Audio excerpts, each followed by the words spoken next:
I think it's overrated.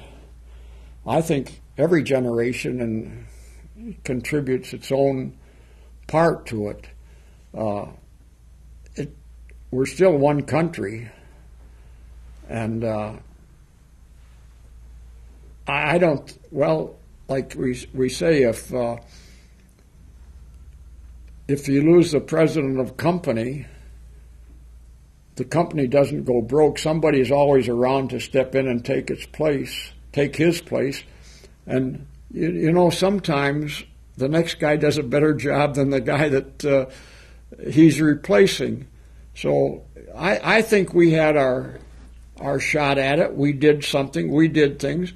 I think the war expedited a lot of things, and fortunately we had enough intelligence that when it was mixed with that economic input that Roosevelt loosed, maybe we were not only the greatest generation, we were maybe one of the most fortunate generations, because if for some reason or other right now the government was to start funding all the projects that some of these scientists, engineers, food people have in mind, you know, they might just come up with as many innovations as we did 60 years ago. So, yeah, we had our spot, but greatest,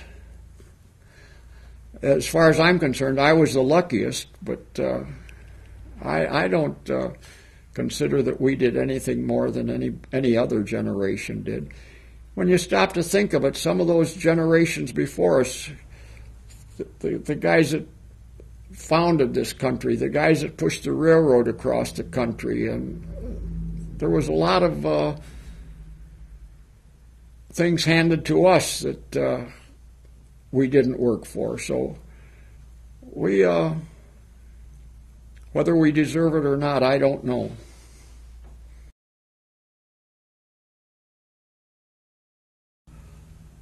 I know these kids in Iraq and Afghanistan and over there are having a hell of a time, and I just wish that we'd all learn that nobody wins in a war. You win, but you really don't win, because look at the economic burden we're heaping on future generations right now with this war. And if we don't learn, we're just going to lose everything, because if you don't learn from history, you're bound to repeat it. And I would like history to teach not only the generations but the politicians that war doesn't pay. There's no winner in a war. Well, I think the first time we really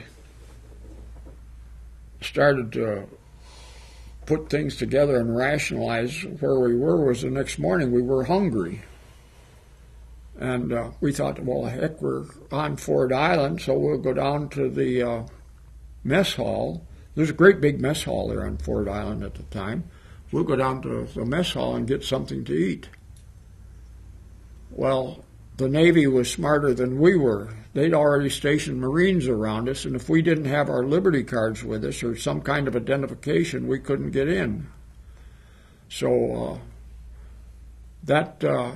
we immediately formed enmity with the Navy, and we had to start fending for ourselves. And for almost 2 weeks, we were prevented from going into the mess hall.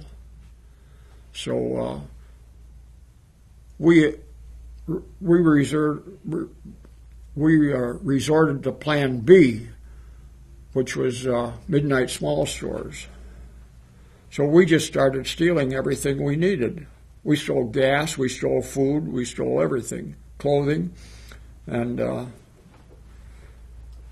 we found out that if we drive up in our truck that we had appropriated to the mess hall about 10 o'clock in the morning and say we had a working party someplace, they'd give us a half a loaf of bread and some kind of fruit for the number you had. And also at that point in time, they were trying to lighten the California because they'd already decided to try and raise it up. And so we didn't have any divers like we had now, but we had the hard hat divers, and they'd send those hard hat divers down into the ship with a cargo net, and the divers would just throw anything that was loose onto those cargo nets, and they'd hoist them up and put them on this dock. Well, we found out that if we drove down there in this truck that was ours now, and it was very difficult to maintain ownership of it. When you went down there was Marines guarding all this stuff. And we just say, we're here to pick up supplies or something like that. Well, we became quite knowledgeable in picking up gallon cans. But remember, these gallon cans had all been underwater for 2 or 3 days, and so the labels were all gone. But as long as it was a gallon can, we'd pick it up. And we'd set up kind of a hangout on top of a signal, on top of a fire tower on Ford Island there. So we'd wake up in the morning and somebody would say, "What do you want for breakfast?" "Oh, let's have bacon and eggs." So we'd pull out 2 of these cans and open them up.